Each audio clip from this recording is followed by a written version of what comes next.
Assalamualaikum warahmatullahi wabarakatuh. Selamat siang kembali buat para sahabat-sahabat tani sekalian ya. Di sini kita akan membahas 4 hal yang lanjutan video saya kemarin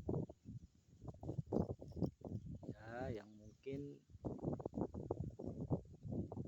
dimana video yang sebelumnya membahas tentang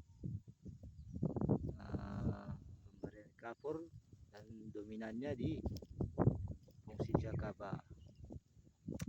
Jadi untuk kali ini saya sengaja buat video di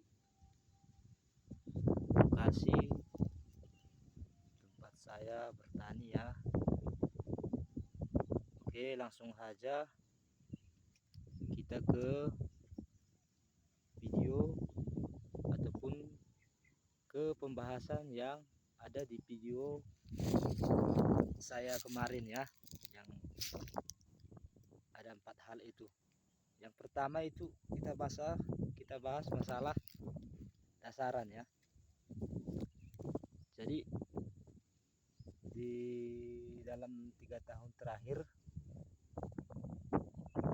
saya mengenal ataupun bertanam cabai, saya sudah menggunakan 4 jenis dasaran.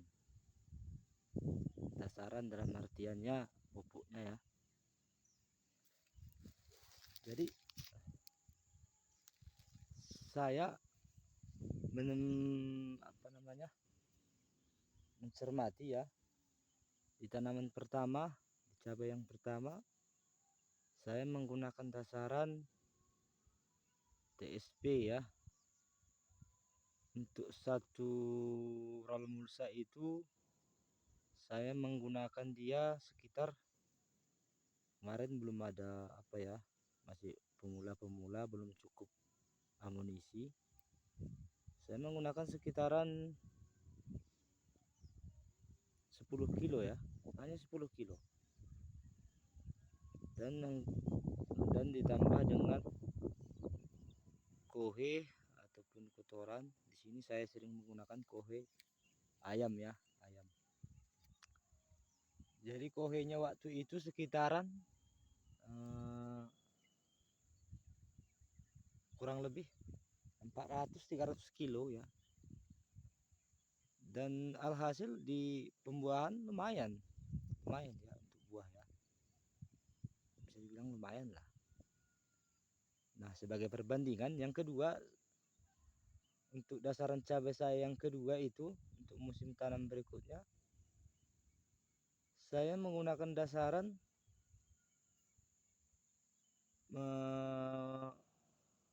Posca subsidi yang ditambah dengan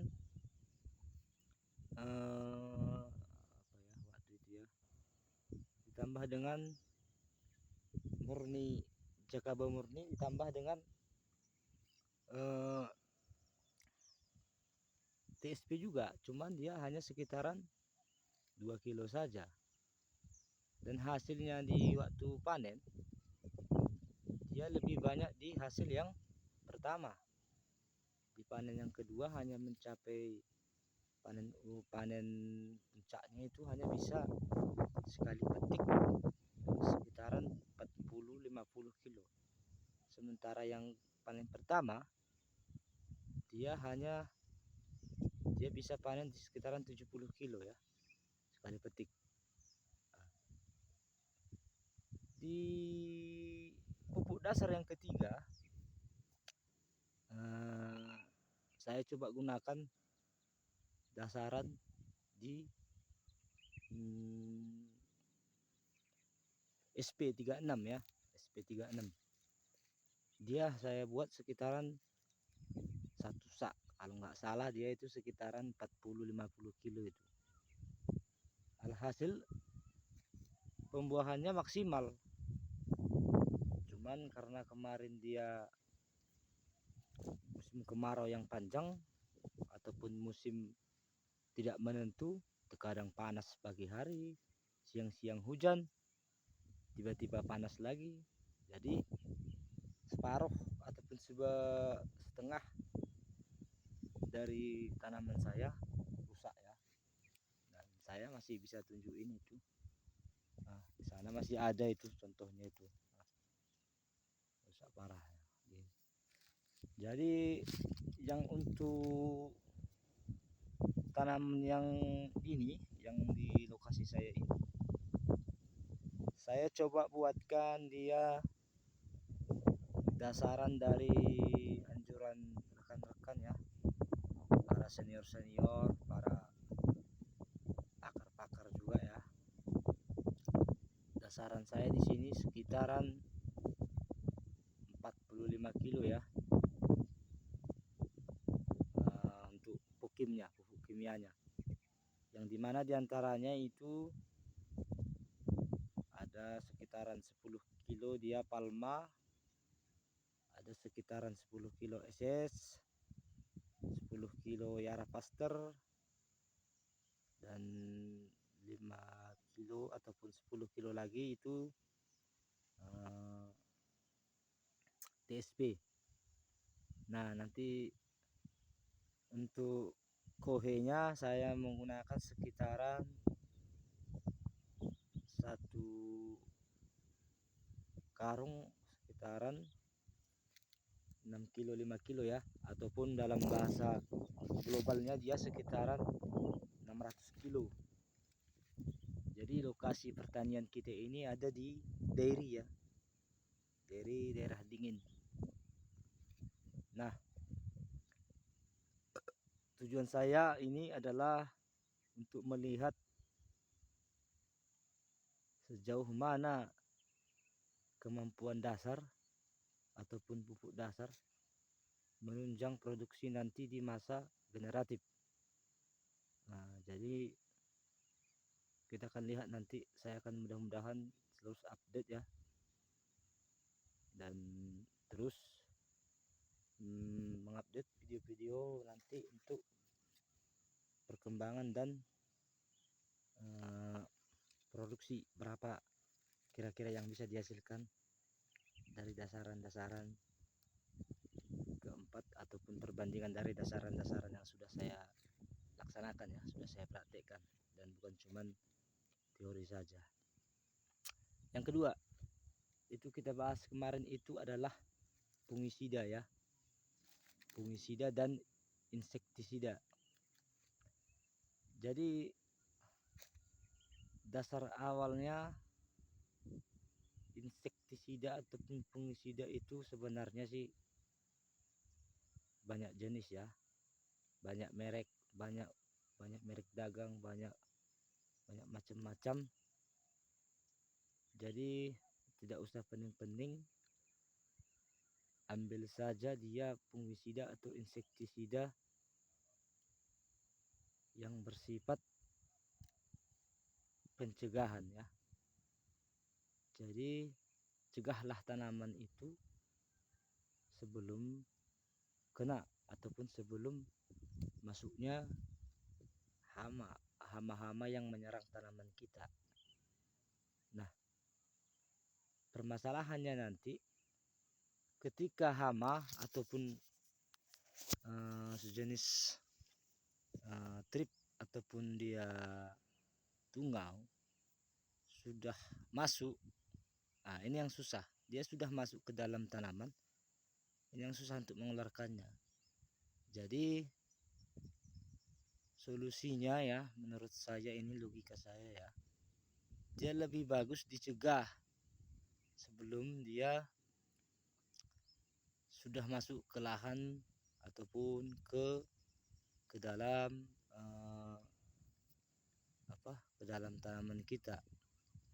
Adapun fungisida ya ataupun insektisida ya yang saya rekom ya, saya di umur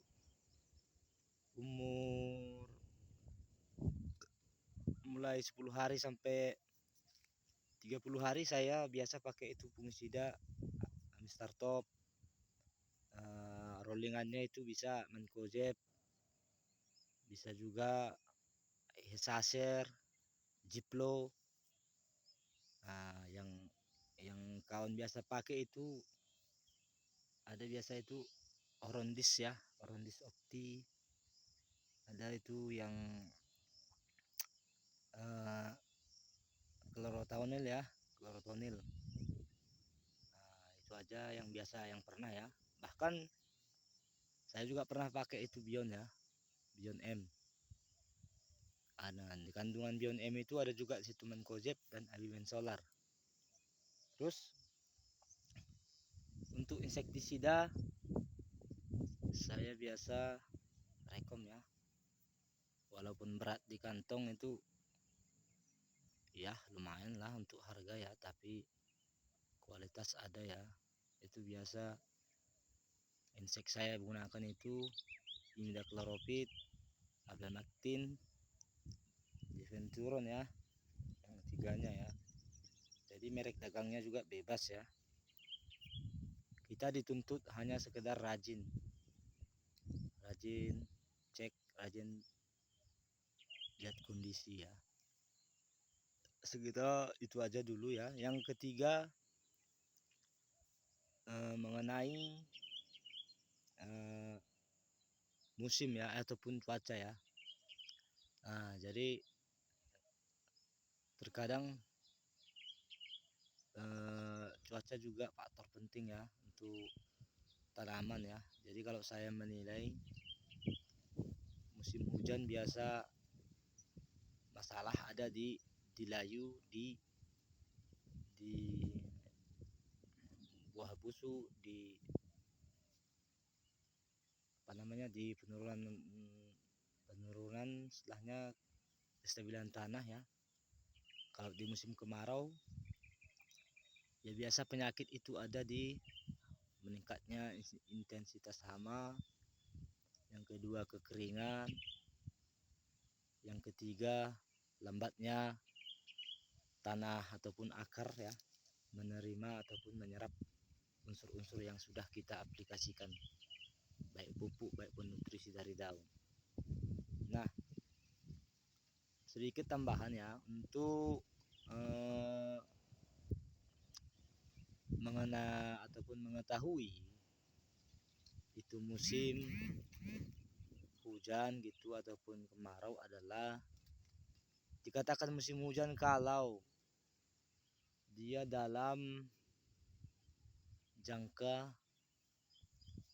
hujan sekali 2 hari, terus sekali 2 hari dia hujan, nah bisa dikatakan tanah akan cepat drop ya, bisa dikatakan itu musim adalah musim hujan ya. Dan untuk musim kemarau dia itu bisa dikatakan ketika hujan tidak turun dalam kurun waktu selama 10 hari ataupun 9 hari, begitulah kira-kira. Jadi sudah bisa kita melakukan penyiraman untuk tanaman cabai-cabai kita ya. Oke, sekian aja dulu. Nanti untuk video-video selanjutnya kita akan bahas nanti tentang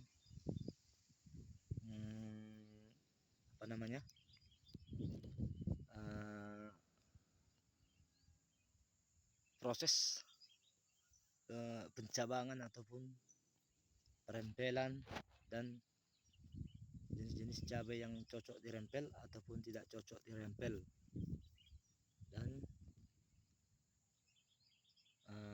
berapa maksimal ataupun minimal dana ataupun biaya untuk mengolah satu-satu lahan ya, yang kira-kira bisa mengirit nanti untuk biaya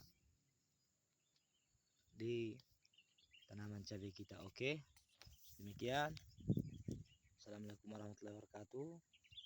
Jangan lupa like ya, subscribe juga ya. Semoga kita bisa saling tukar pikiran di sini. Terima kasih. Assalamualaikum warahmatullahi wabarakatuh.